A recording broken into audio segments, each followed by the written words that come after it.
el síndrome vascular periférico, que es un tema muy interesante y muy fácil de comprender.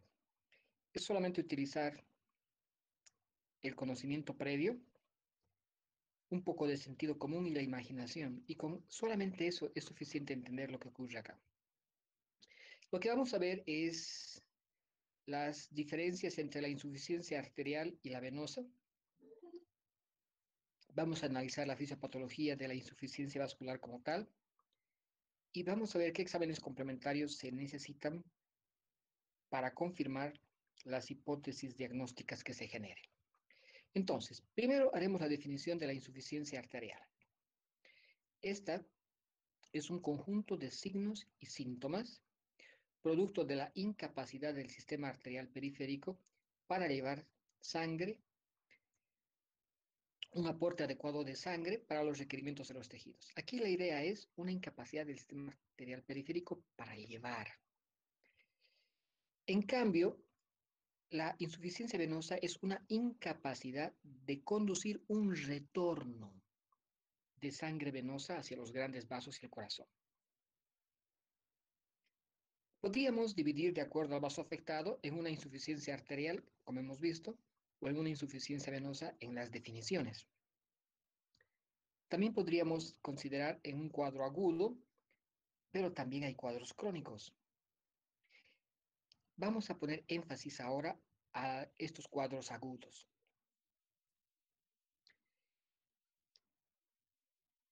La razón es de orden básicamente epidemiológica. Si tomamos en cuenta la insuficiencia arterial, es una incidencia del 0,5% anual y una prevalencia del 1% de la población adulta mayor de 40 años. Predomina en los varones con una relación de 3 hombres por una mujer. La embolia arterial aguda presenta un riesgo del 5 al 25% de pérdida de la extremidad afectada y un incremento del 25 al 30% en la mortalidad intrahospitalaria. Por lo tanto, si bien la incidencia es baja, si se presenta el problema, el porcentaje de afectación y el riesgo es extremadamente alto. La enfermedad cardíaca es causa de más del 50% de estos decesos. Cuando vemos el problema de la insuficiencia venosa, hablamos también de una incidencia un poco más alta que la insuficiencia arterial, 2% anual, y una prevalencia del 10% de la población adulta mayor de 40 años. Aquí ya se convierte en un problema significativo y básicamente predomina en las mujeres más que en los varones. Entonces, vamos a analizar la insuficiencia arterial aguda. Es un fenómeno súbito que obstruye el flujo arterial a los tejidos u órganos afectados. De allí la definición de agudo. Las causas pueden variar y ser por un trombo, por un émbolo o por un traumatismo o espasmo arterial, por ejemplo, por un procedimiento médico como una cateterización arterial. Entonces, veamos un poco las diferencias entre émbolo y trombo. Película que se mueve en libertad y que circula desde los vasos más grandes hasta los vasos más pequeños, y en estos es donde se detiene y obstruye el flujo sanguíneo. En tanto, el trombo es un coágulo sanguíneo que se forma en la pared de un vaso y continúa creciendo hasta obstruir el flujo sanguíneo. Pero, por supuesto, uno puede generar el otro. Es decir, el trombo puede disparar los émbolos. Bien, veamos un poco la fisiopatología del problema. Esto es muy importante de recordar porque luego vamos a volver a hablar de este problema en los trastornos de la hemostasia. Vamos a decir que básicamente se generan estos problemas porque existe una forma exagerada de hemostasia.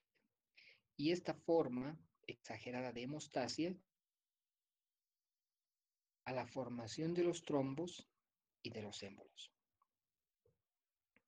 Entonces, esto vamos a revisar más adelante.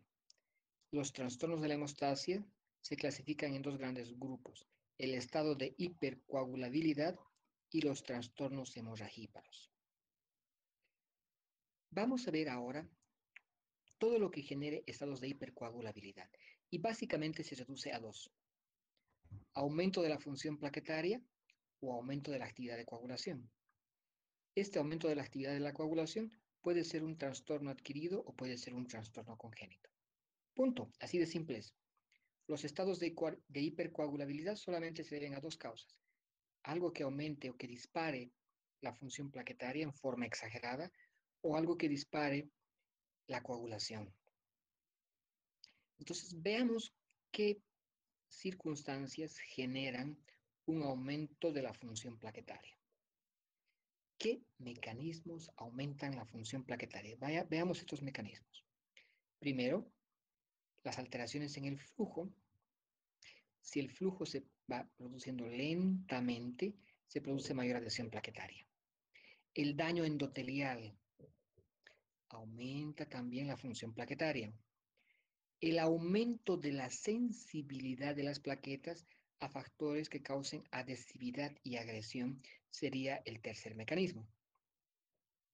Ahora, si bien estos son los mecanismos, ¿qué tipo de patologías o problemas producen estas alteraciones en el mecanismo, ya sea en el flujo o en la estructura endotelial? Ejemplo 1, la aterosclerosis. 2, la diabetes mellitus. 3, el hábito de fumar. 4, el aumento de los niveles de lípidos y colesterol en la sangre. Y 5, el aumento de los niveles de plaquetas. Entonces, hasta aquí hemos repasado los factores que aumentan la adhesividad plaquetaria. Habíamos dicho que la otra razón es el aumento en la actividad de coagulación. Este aumento de la actividad de coagulación pueden ser trastornos primarios, la mayor parte de ellos con un origen genético, que predispone a la trombosis venosa, como se puede ver en esta imagen. Y el otro son trastornos secundarios que aumentan la coagulación. Ejemplo, secundario a un reposo prolongado.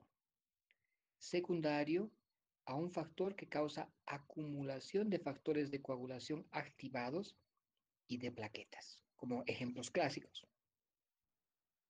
Bien, ahora vamos a lanzar esta pregunta a ustedes. Cada uno de ustedes va a responder esto. Veamos. Es cierto con relación a los émbolos. La mayoría de los émbolos son coágulos sanguíneos y se forman en el corazón, sea en la cámara cardíaca o en la superficie valvular. Los émbolos de grasa se forman en la médula ósea de huesos fracturados. Los émbolos aéreos pueden formarse en un pulmón traumatizado. Los émbolos de líquido amniótico pueden producirse durante el parto.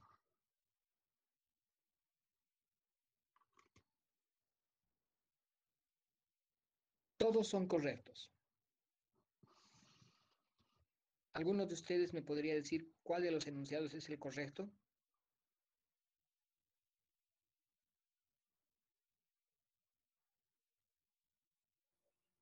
Doctor. Veamos. Correcto, todos son correctos. Conozcan bien esto, por favor, porque de aquí se pueden sacar varias variaciones como factores de confusión y para generar las respuestas, para generar las preguntas, por favor. Ok, ahora,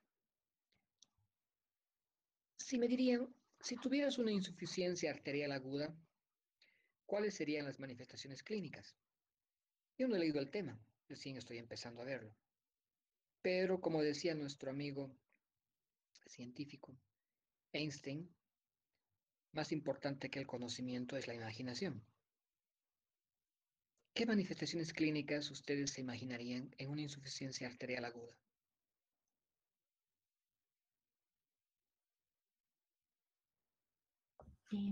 Cansancio, debilidad. ¿Cansancio, debilidad? ¿Alguna otra opinión? Hipoxia, ¿Hipoxia? enfriamiento, enfriamiento de las extremidades. ¿Enfriamiento de las Cianosis. extremidades? ¿Cianosis? Parestesias, doctor. ¿Parestesias? Perfecto. Em, yo prefiero organizar la información. Como ya les he explicado, en alguna oportunidad hay personas que pueden organizar su conocimiento en la desorganización y así aprenden muy bien, pero hay otros que necesitan organizar secuencialmente, de arriba a abajo, de abajo arriba, de grande a pequeño, de pequeño a grande. Yo trabajo más o menos así, así que les voy a mostrar cómo haría yo. Yo diría, bueno, deben haber factores subjetivos y factores objetivos. Cuando hablo de factores subjetivos, tengo que imaginar los síntomas. Entonces podría ser un dolor agudo de inicio súbito, porque estamos hablando de la insuficiencia arterial aguda. ¿Qué otra cosa podría imaginar? Lo que decía su compañero, parestesias, entumecimiento, hormigueo, o como decía otro de sus compañeros, debilidad, dentro de algunos de los ejemplos de los parámetros subjetivos que podría encontrar. Los parámetros objetivos podría organizarlos de acuerdo a lo que hemos aprendido en semiología, a la inspección, a la palpación, a la percusión y a la auscultación. A la inspección, cambios en el color de la piel. Me han dicho cianosis, pero también podría haber palidez, pero también podría haber una piel moteada. Usualmente hay una línea bien delimitada del tejido afectado. Miren ustedes esta piel moteada, ¿sí? Y aquí tenemos claramente cómo se puede ver la línea bien delimitada del tejido afectado, ¿no? Se puede notar claramente de dónde a dónde va. Entonces, esto sería a la inspección. También podríamos ver en ocasiones dilataciones venosas incipientes, que son las arañas venosas, y varículas, que así también se conocen. Eso sería la inspección. A la palpación, ¿qué imaginaría la palpación? A la auscultación, ¿qué imaginaría la auscultación? A la palpación, lo que uno de sus compañeros decía, la frialdad, la ausencia de pulsos distales a la oclusión. Pero no se olviden también la pérdida de la función sensorial y de la función refleja y de la función motora. Y a la auscultación, eh, en la práctica, rara vez puede auscultarse un soplo a nivel del trombo en formación, pero hay que buscarlo. No cuesta nada colocar el estetoscopio y buscar. Entonces, diríamos hasta acá, usted tiene que estar alerta a un dolor de presentación súbita, un dolor de reposo usualmente, una impotencia funcional, cambios del color y la temperatura. También pueden haber dolores que se pueden iniciar con la actividad de forma aguda y luego vuelven a desaparecer. Pero cuando desaparece el dolor viene de forma súbita, pero solo con la actividad.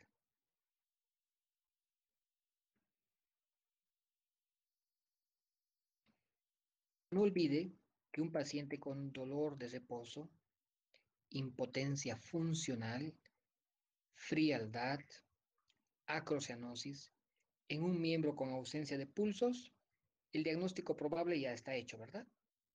Una obstrucción arterial aguda grave. Entonces, en este caso, ¿cuál sería la conducta si me encuentro con una obstrucción arterial aguda grave? ¿Alguno de ustedes podría responderme utilizando su imaginación? Internar al paciente, doctor. por supuesto. ¿Y qué harían en el hospital? Una arteriografía. Una Una- tomografía. No, Un bypass. Anticoagulantes. veamos cuál sería lo central. Si bien todo lo que ustedes han manifestado es aspectos que hay que tomar en cuenta, cierto, tienen que internar al paciente. Tienen que hacer una arteriografía convencional que localice la obstrucción y permite su rápido tratamiento en términos muy generales. Si la pregunta fuera, ¿de qué depende la magnitud de los síntomas y de los signos principalmente? ¿Qué elegirían como posibilidades?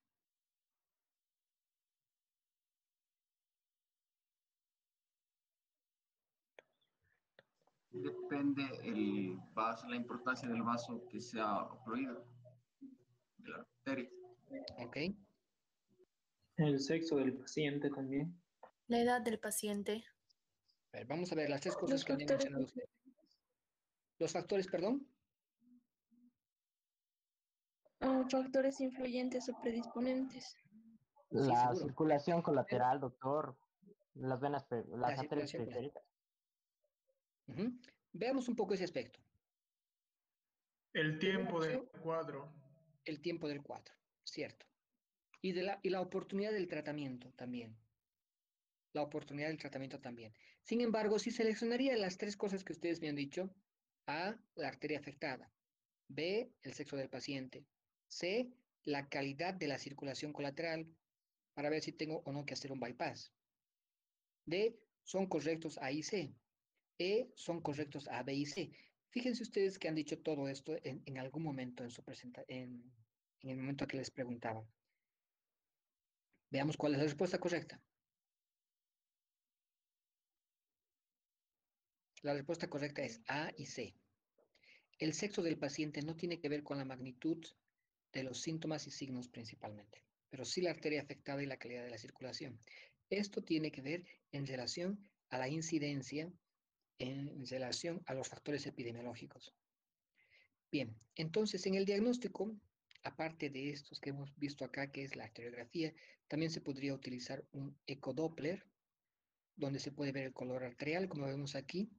Es un ecodoppler arterial en el que se aprecia la existencia de un coágulo en el interior de la arteria y el cese de flujo sanguíneo distal. También podemos utilizar una angiotomografía, como vemos acá, donde se pueden hacer multicortes tridimensionales, como se ven en estas imágenes, y se pueden visualizar muy bien el lugar donde se ha producido la obstrucción. ¿Mm?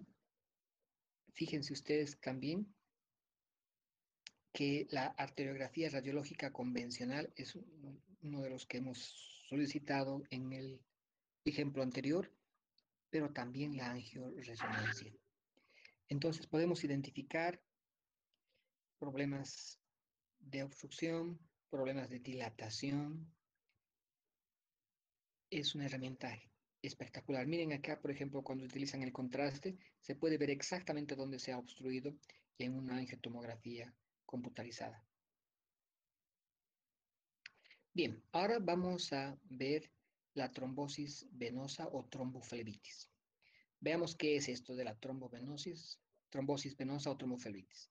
En la definición es el trombo en una vena, pero como hay itis, hay una respuesta inflamatoria en la pared vascular que lo acompaña. Se clasifica en una trombosis venosa superficial y en una trombosis venosa profunda. ¿Cuál de este enunciado es falso o verdadero? Veamos. La trombosis venosa puede ocurrir en una vena superficial. Cuando ocurre en una vena superficial, se considera una enfermedad benigna. ¿Falso o verdadero? Verdadero. Verdadero. ¿Verdadero? ¿Ok? Falso. La pregunta es ¿por qué es falso? Antes se consideraba una enfermedad benigna. Ahora se sabe que la trombosis venosa superficial puede generar complicaciones. ¿Cómo cuáles? La recurrencia de la trombosis venosa superficial, la trombosis venosa profunda y también puede generar émbolos pulmonares en el 10% de los pacientes.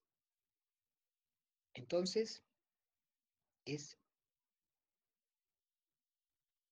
falso, ¿no es cierto? Bien.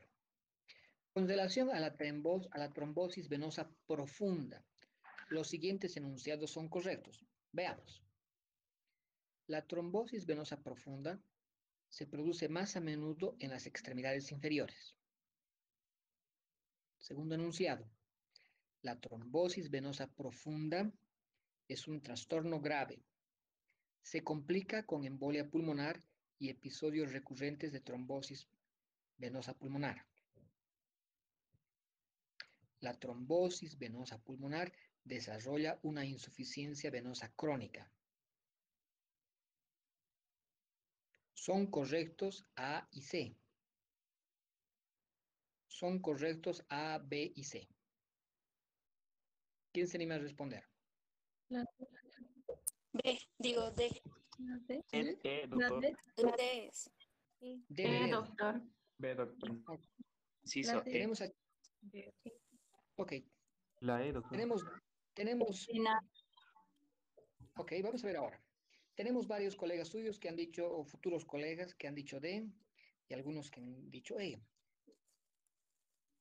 La respuesta correcta es E. No. Así que por favor fíjense todo esto ¿En y no serio? se dejen engañar en el examen. Seguimos adelante. ¿Dónde se generan la mayor parte de los trombos postoperatorios? Es una pregunta interesante, porque un paciente postoperatorio puede generar trombos.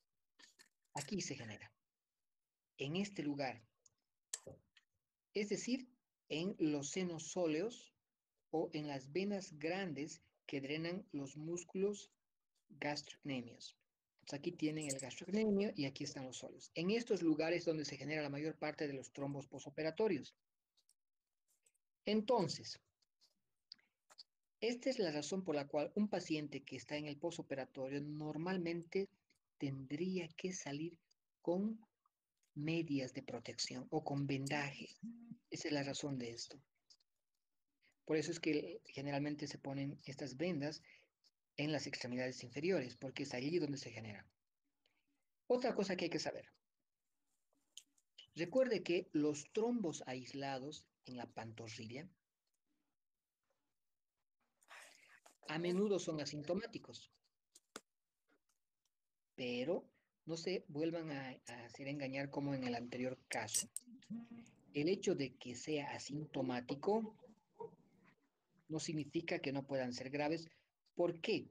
Porque las venas drenan sangre de retorno al corazón y del corazón, de la aurícula derecha al ventrículo derecho a los pulmones. Por lo tanto, pueden generar lo que ustedes están viendo acá.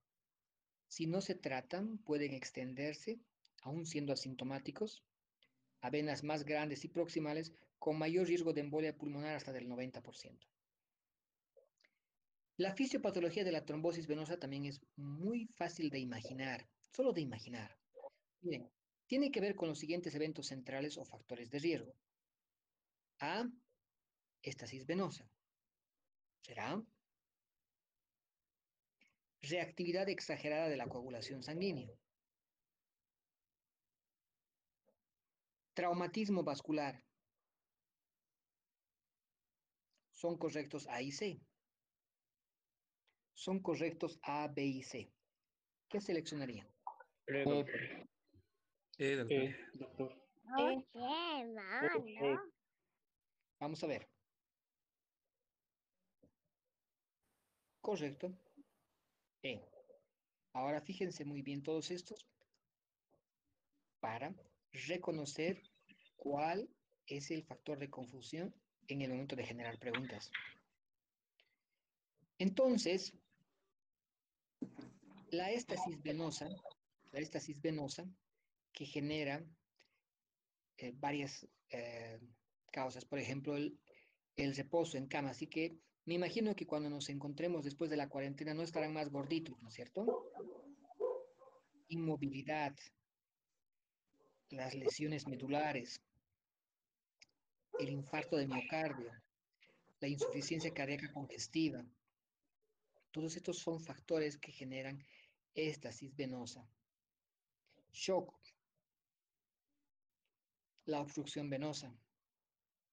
Todos estos, a la larga, terminan sobrecargando por éstasis venosa hasta que finalmente las válvulas colapsan. En relación a la reactividad exagerada de la coagulación sanguínea, que también era otro enunciado correcto, aquí tienen que ver factores genéticos, pero también el estrés y el traumatismo, el embarazo y el parto, el tomar anticonceptivos hormonales, la deshidratación, el cáncer, un síndrome que se llama síndrome antifosfolipídeo y la hiperhomocistinemia.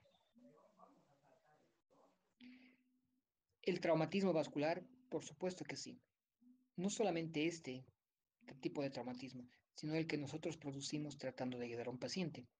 Indudablemente se genera un traumatismo vascular. Los catéteres venosos permanentes, los procesos quirúrgicos, el traumatismo como tal, pero también la sepsis puede generar un traumatismo vascular. Uno de los más limitantes y que causa un daño tremendo es la fractura de cadera y la cirugía ortopédica, porque aparte del traumatismo en sí, va a conducir al reposo inevitable. Entonces, veamos un poco algunos aspectos en relación a las manifestaciones clínicas. El 50% de los pacientes con trombosis venosa profunda pueden mantenerse asintomáticos. ¿Por qué ocurre esto? ¿Por qué creen ustedes que el 50% de los pacientes se mantienen asintomáticos? ¿Alguna hipótesis? Tal vez porque realizan alguna actividad física, doctor. Y Por también su función del dieta sistema venoso es... superficial. Se Por la desarrolla baja saturación del circulación sistema colateral. venoso. ¿Ok?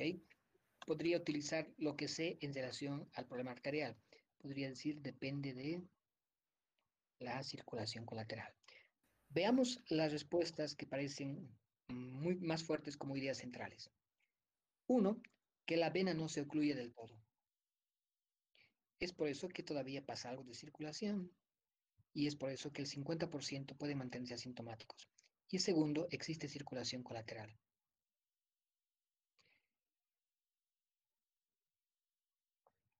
¿Qué determina fundamentalmente la localización de los hallazgos físicos? Lo que básicamente determina la localización de los hallazgos, es decir, esta parte de la extremidad está afectada más que esta otra, básicamente nos está indicando la localización del trombo. Cuando existen síntomas y signos en los problemas venosos, usualmente se derivan del proceso inflamatorio asociado. Estos pueden ser localizados o pueden ser generales, o pueden ser también alteraciones del proceso inflamatorio que aún no tienen una manifestación clínica, pero sí se puede ya reconocer por los laboratorios, aún antes de que aparezcan los síntomas. Por ejemplo, localizados, podríamos encontrar el dolor en el trayecto venoso, la sensibilidad muscular profunda que se ve afectada, en los aspectos generales lo que produce cualquier proceso inflamatorio, fiebre, malestar general, astenia, adinamia, anorexia, las alteraciones laboratoriales, los reactantes de fase aguda, leucocitosis, neutrofilia, desviación a la izquierda, velocidad de sedimentación globular aumentado, procalcitonina aumentado. Estos son los ejemplos de los reactantes de fase aguda. Y por supuesto, del hemograma con la desviación a la izquierda, generalmente.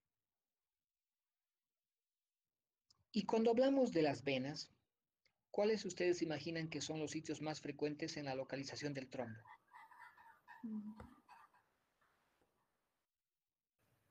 Extremidades inferiores. Miembros inferiores. ¿También? Vamos a ver. Pues sí, también.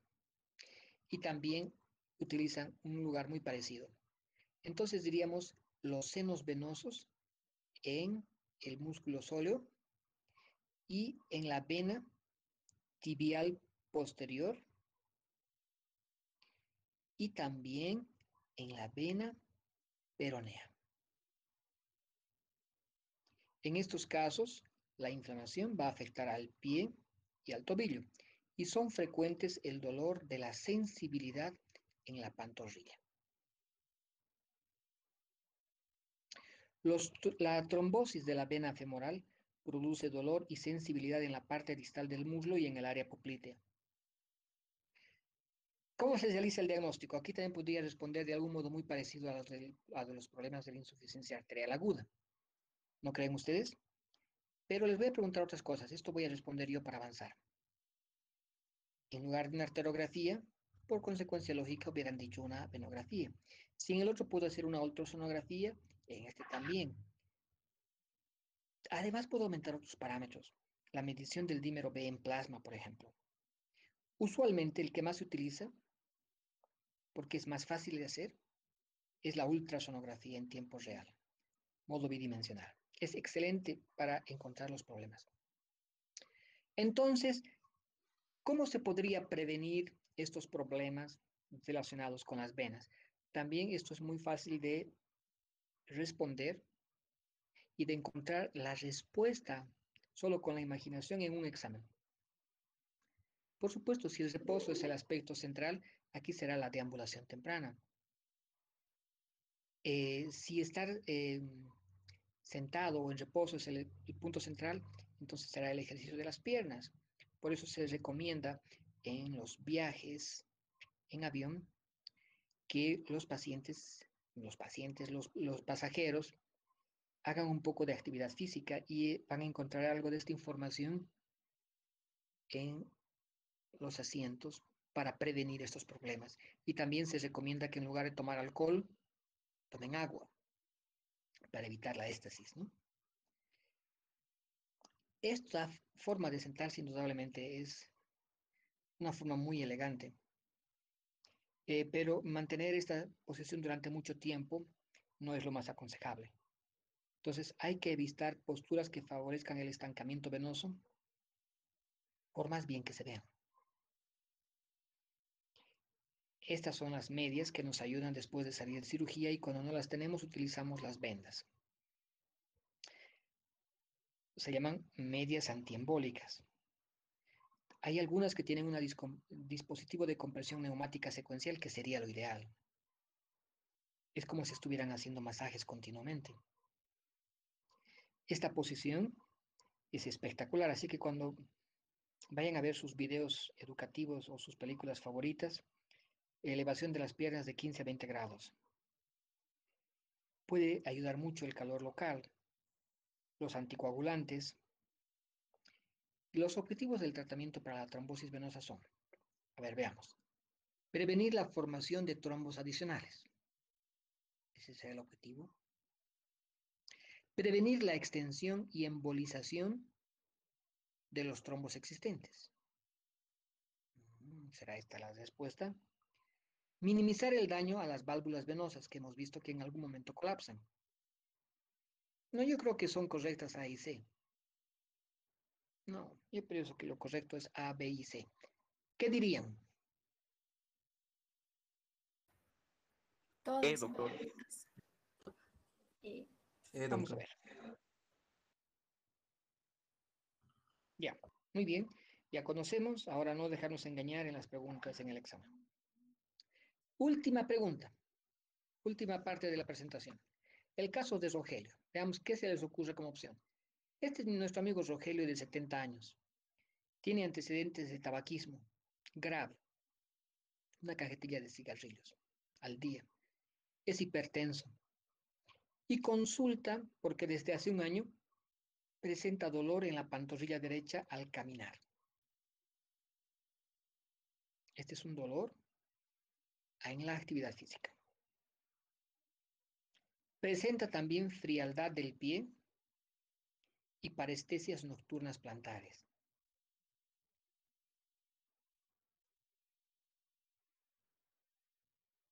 Y en los últimos meses debe detenerse y descansar 2 minutos cada 150 metros para luego reiniciar la marcha, porque el dolor es agudo y casi inmediatamente, y no puede tolerarlo por mucho tiempo.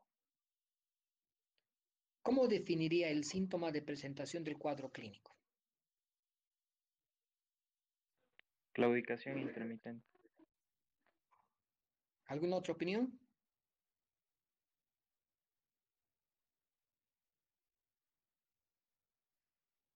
Evidentemente es una claudicación intermitente típica de probable origen arterial. Entonces, la pregunta sería a continuación: ¿qué hallazgos del examen físico buscaría para avalar su presunción? Pulso. ¿Ya? Parestesia, frialdad. No se olviden que estamos buscando ahora signos.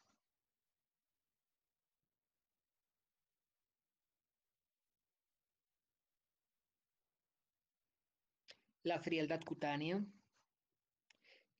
como signo, como síntoma las parestesias, que son secundarias a la menor irrigación cutánea y de los nervios periféricos. Y por supuesto, podríamos encontrar alteraciones en los pulsos. La ausencia o disminución de los pulsos periféricos del lado derecho, porque no se olviden que siempre cuando uno examina, el examen siempre tiene que ser comparativo.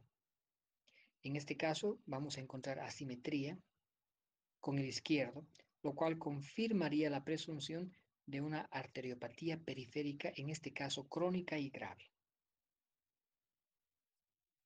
Entonces, ¿qué examen complementario solicitarían y con qué fin?